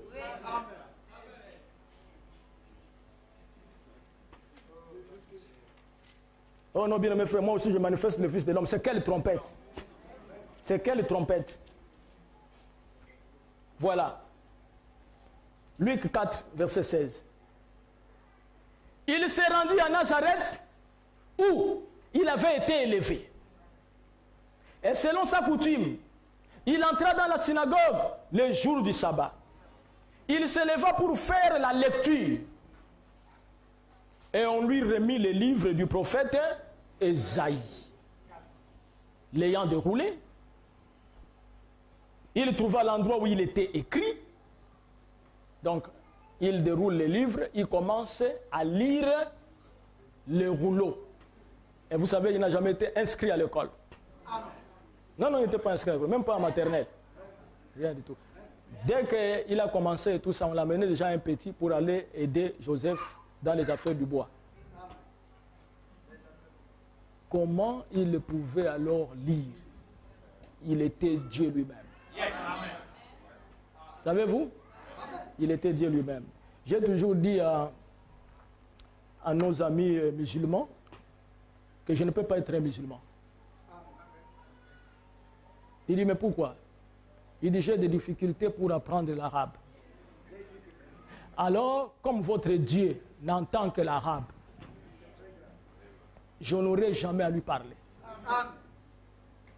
Vous avez un Dieu qui est très limité. Amen. Amen. Donc si vous critiquez le Dieu des musulmans en Bapounou ou en Téké, le gars n'entend rien.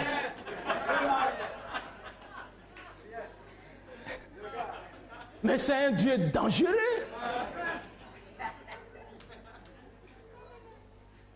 Alors que vous savez que Jésus-Christ,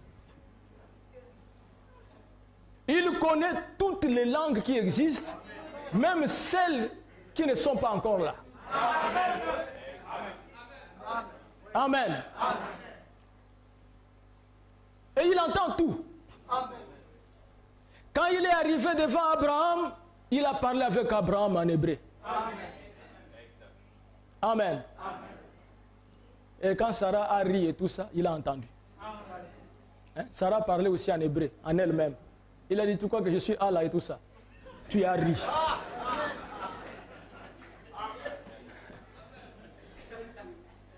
Vous voyez? Lorsqu'il est venu, c'est lui qui a écrit devant, sur les murs à Babylone. C'était lui qui avait écrit. Dans une langue inconnue. Mene mene tekel ou farzin. Comme c'est lui qui a écrit. Amen.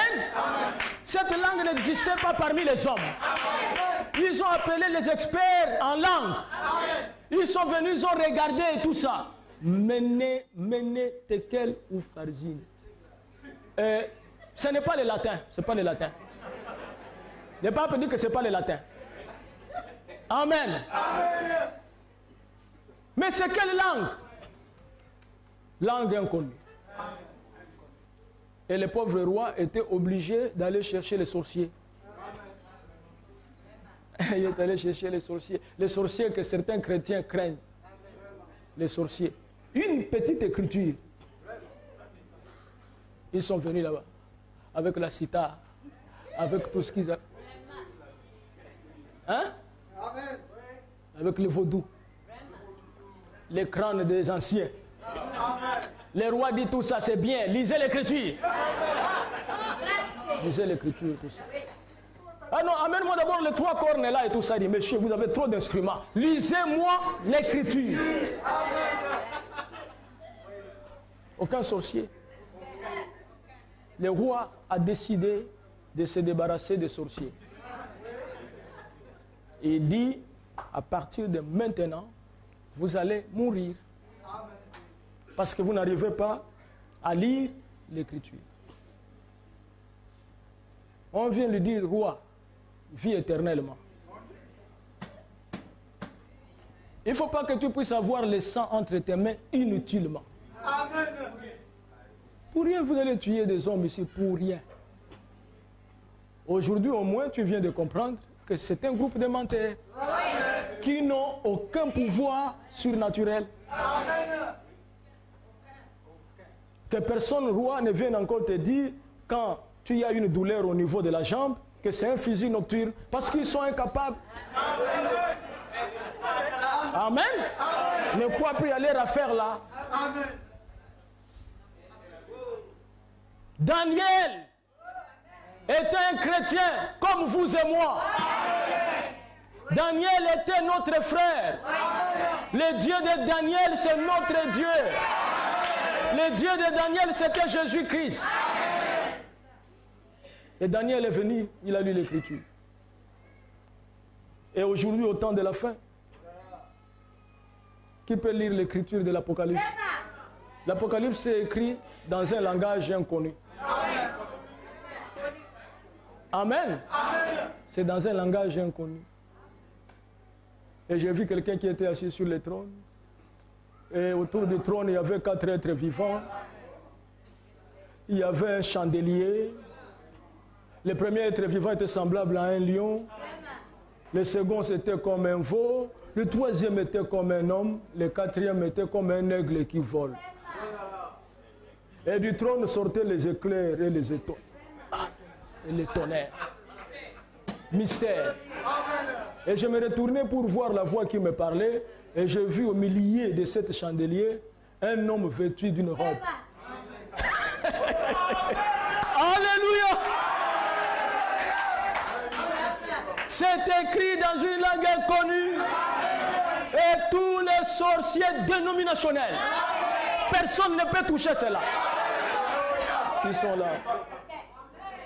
L'évangile de Paul aux Corinthiens. Mais va dans l'Apocalypse.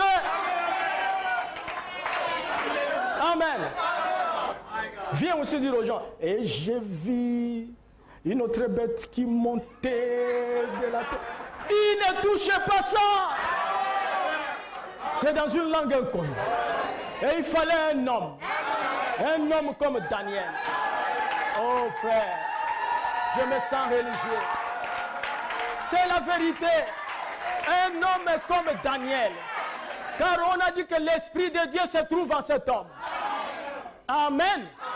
Le roi lui a dit que si toi tu lis l'Écriture, un collier d'or, amen, te sera placé au cou.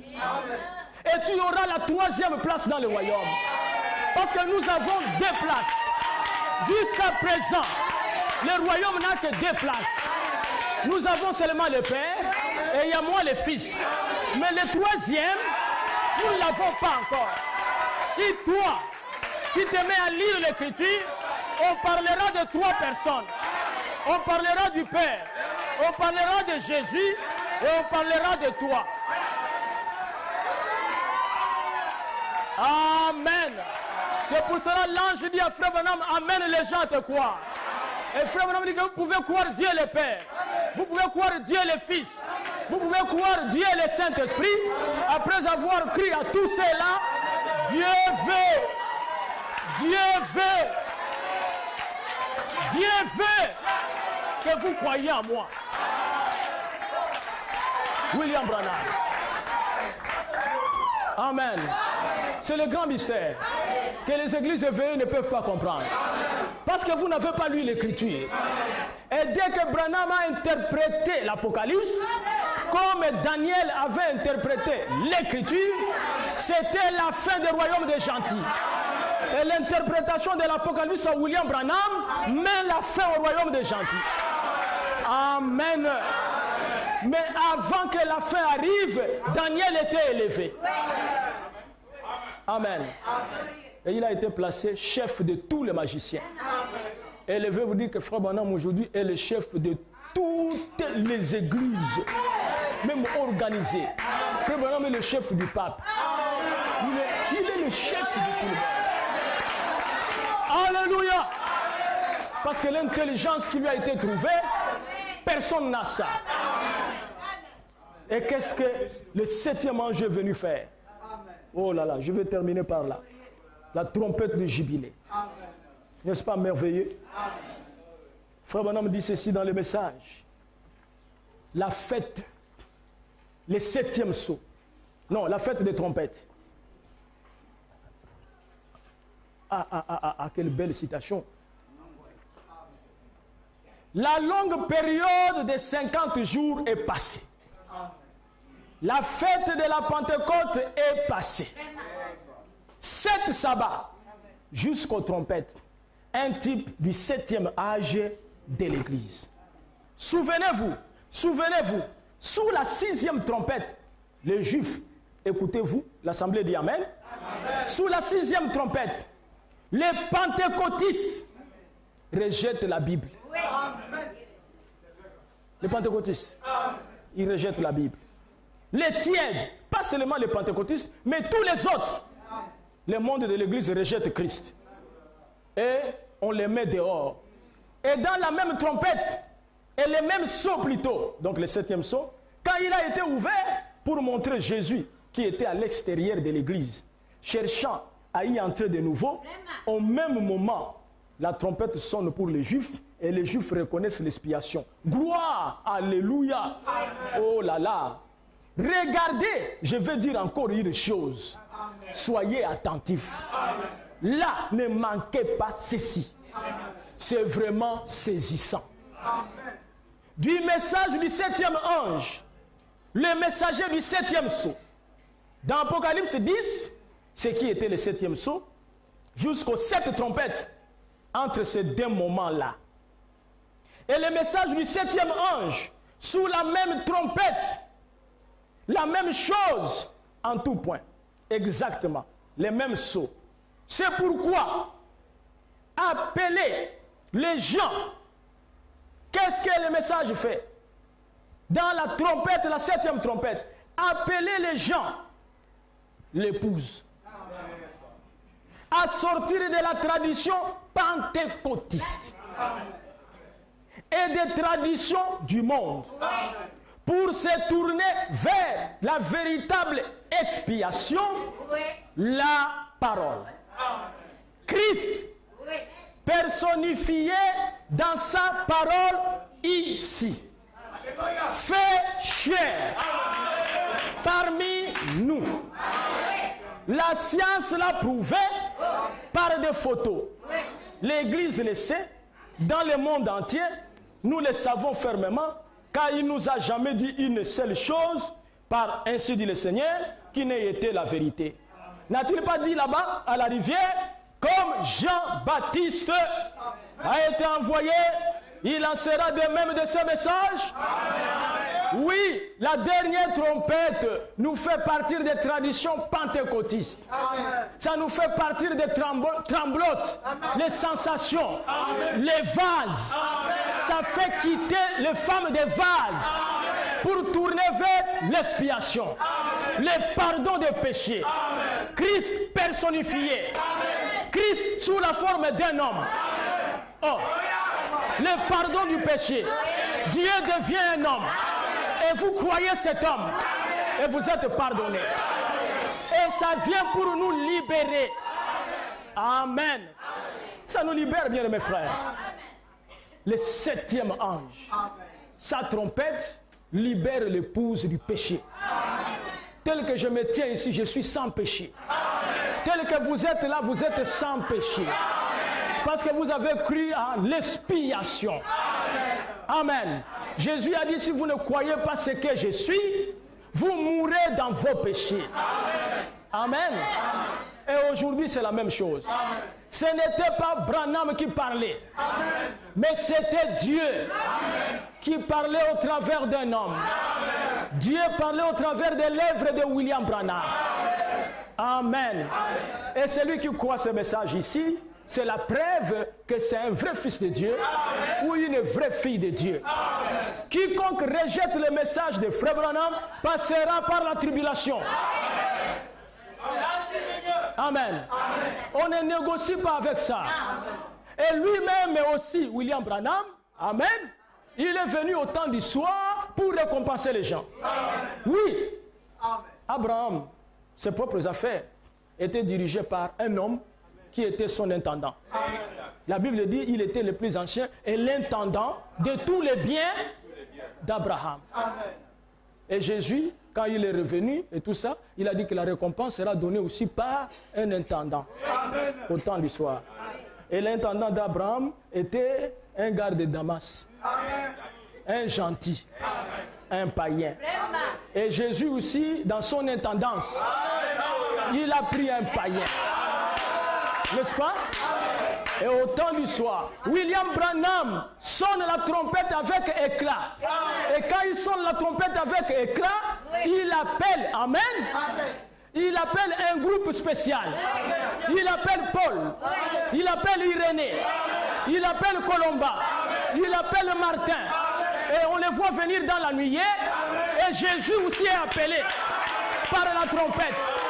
Un groupe spécial. Amen. Et après le 28 février 1963, Branham descend pour sonner la trompette, une convocation sainte. Pour que l'épouse vienne autour de lui. Est-ce que vous êtes avec moi? C'est pour cela que quand nous prêchons le message, nous devons parler de Frère Branham. On ne peut pas venir prêcher un message seulement en Orient. Quand on sonne la trompette avec éclat, que les campeurs en Orient se déplacent. N'est-ce pas? Amen. Déplacez-vous, allez à l'ouest. Amen. C'est pour ça que nous nous sommes déplacés. Nous sommes venus rencontrer Jésus à l'ouest. Et il est venu tel que la parole l'a annoncé. Et nous l'avons vu. Et nous sommes satisfaits. Est-ce que vous l'avez vu? Oui, nous l'avons vu. Pouvez-vous voir ses yeux? Pouvez-vous voir sa barbe? Mes frères. Amen. Nous sommes des privilégiés. Aucun dénominationnel ne peut parler à son église que pouvez-vous voir Jésus. Personne ne peut le faire. Il n'y a que nous. Le pape ne peut pas présenter Jésus. Mais il peut montrer une statuette. Amen. Mais nous nous présentons Jésus réel, photographié. Et il nous regarde. Et il nous regarde. Nous sommes le peuple heureux. Vous êtes, amen, des Hébreux. Et un Hébreu, on ne les garde pas à perpétuité. Et je vous lance un message de jubilé. Vous êtes un Hébreu. L'esclavage est terminé. La trompette a sonné. Sors de ces choses-là. Sortez de la convoitise. Sortez de la maladie. Sortez du chanvre. Sortez de la cigarette. Sortez du péché. Vous êtes un Hébreu. Vous ne devez pas demeurer dans le péché. Que le Seigneur vous bénisse. Amen. Alléluia. Nous allons nous lever, mes frères. Oui, parlez au Seigneur, dites, je suis un Hébreu. Je ne serai jamais esclave à perpétuité. La trompette a sonné. Je dois quitter l'esclavage. Avec nos têtes inclinées, que chacun puisse élever la voix, demander la grâce du Seigneur, dire Seigneur, c'est le jubilé aujourd'hui. C'est depuis des années que le diable m'a gardé esclave. Mais le temps est arrivé. J'ai entendu la trompette et je suis libre.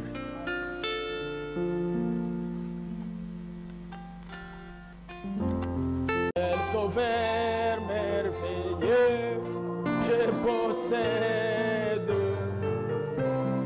Il s'est sacrifié pour moi. Et sa vie innocente, il s'est donné pour mourir sur les femmes. Attaché.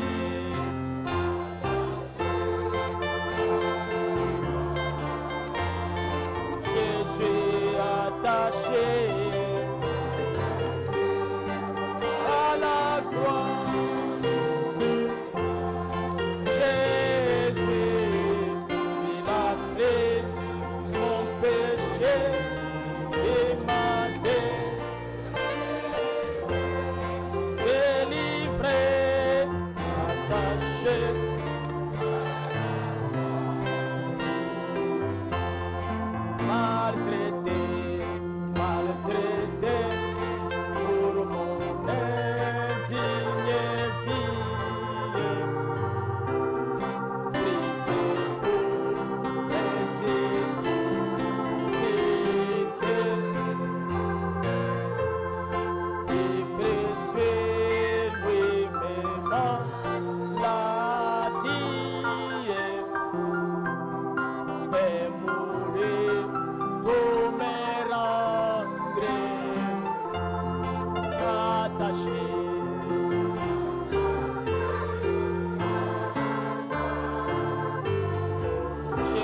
Levez votre main droite.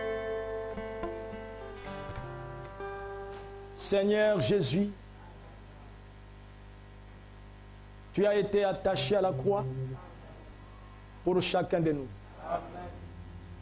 Nous avons écouté ta parole. C'est le jubilé.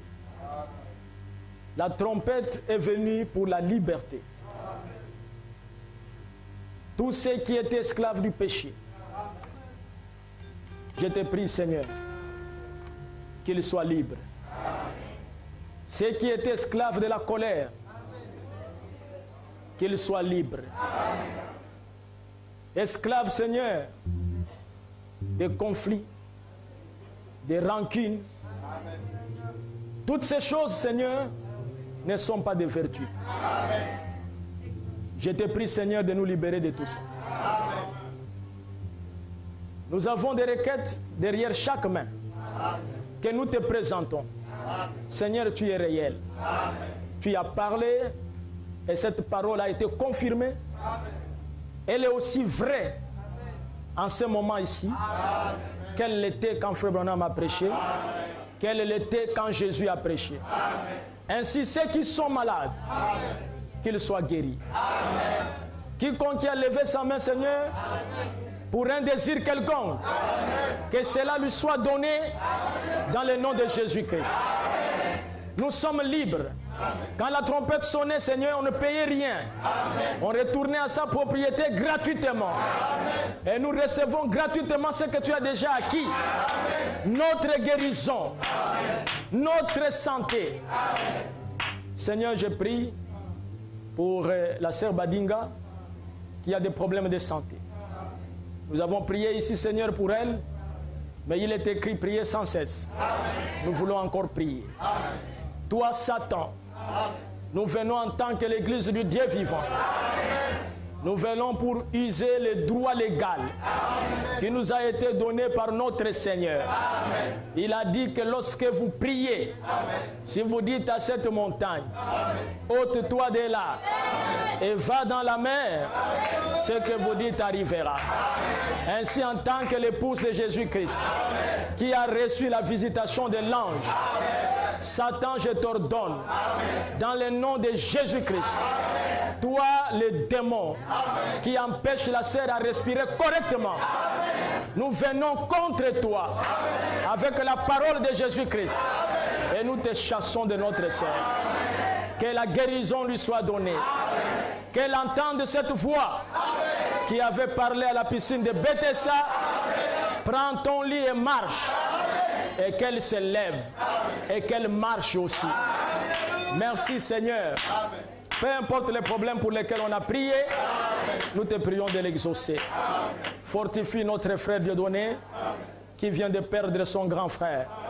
Donne-lui beaucoup de courage, Seigneur. Car Frère Branham dit que chaque fois que le cœur bat, nous nous approchons de ce jour. Merci pour nous avoir envoyé Jésus-Christ. Merci pour nous avoir envoyé William Branham. Merci aussi pour nous avoir donné de bonnes sœurs et de bons frères qui soutiennent ces messages dans cette église de Bethléem Tabernacle.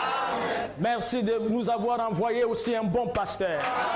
Merci pour cela, Seigneur. Nous croyons en ta parole. Tu es Dieu. Et nous croyons que tu nous entends parce qu'il est écrit dans ta parole que tes oreilles ne sont pas sourdes et ta main n'est pas courte pour nous secourir. Merci Père, au nom de Jésus-Christ. Amen.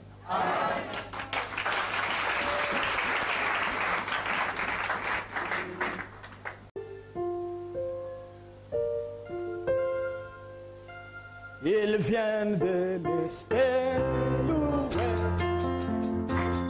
Ils viennent d'un pays. À la fin, manger aucun pays. Contemplant Saint Isaac. Ayant l'éclat divin. Participe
Alléluia.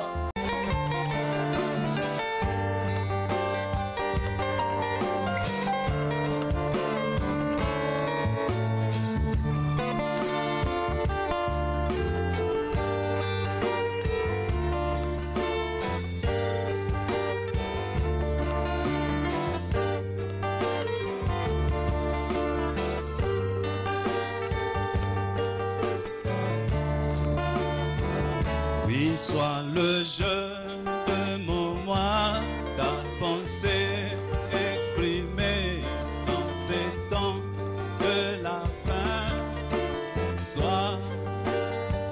Soit toute ma vie.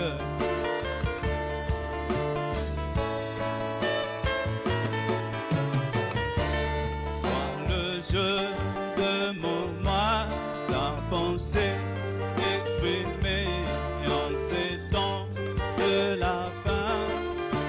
Sois ma nouvelle naissance, Seigneur. Je te promets ce matin, oh, de tout mon cœur, je prierai, chercherai, journellement sans m'arrêter, jusqu'à ce que je sens couler chacune de tes vertus dans ma vieille petite statue. Ton nom est un parfum qui se répand. Ton nom est une onction qui se répand. Ton nom est un caractère qui se répand. Ton nom est la rose de Saron, est une onction, un beau parfum qui se répand.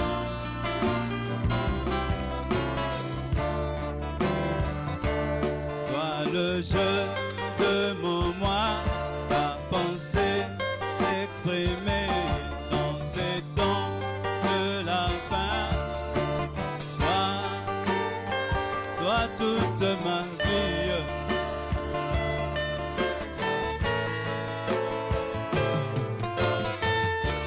Sois le jeu de mon moi, ta pensée exprimée dans ces temps de la fin. Sois ma nouvelle naissance, Seigneur.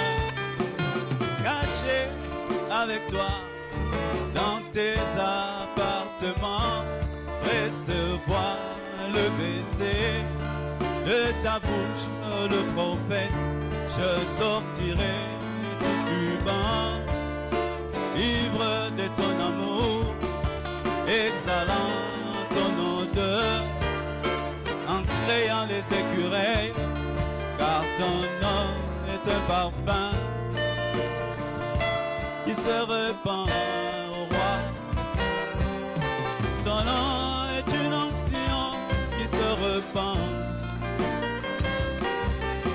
Ton nom est un caractère qui se répand. Ton nom est la rose de Saron, est une onction, un beau parfum qui se répand.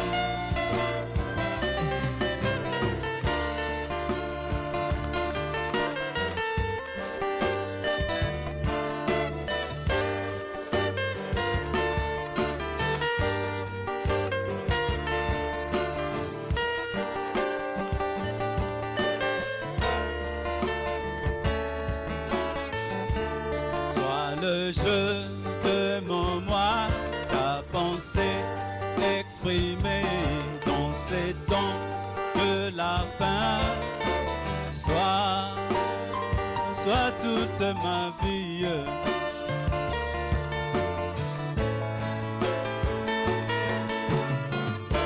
Sois le jeu de mon moi, ta pensée exprimée dans ces temps de la fin. Sois ma nouvelle naissance, Seigneur. Fais-moi entrer dans la maison du roi.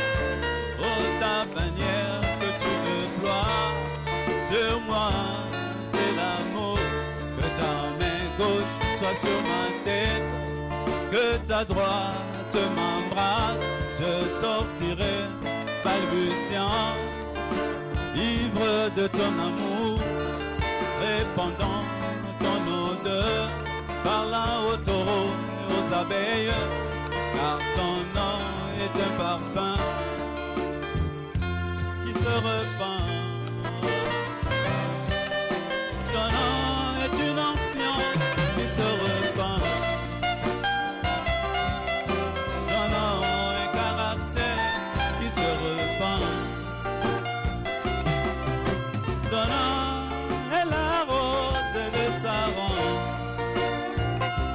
Est une onction, un beau parfum qui se répand.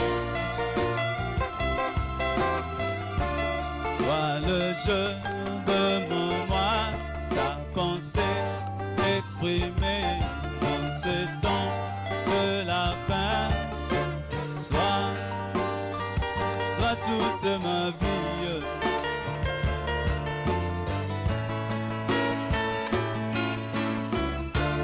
Sois le jeu de mon moi, ta pensée exprimée dans ces temps de la fin. Sois ma nouvelle naissance, Seigneur, ma meilleure nature.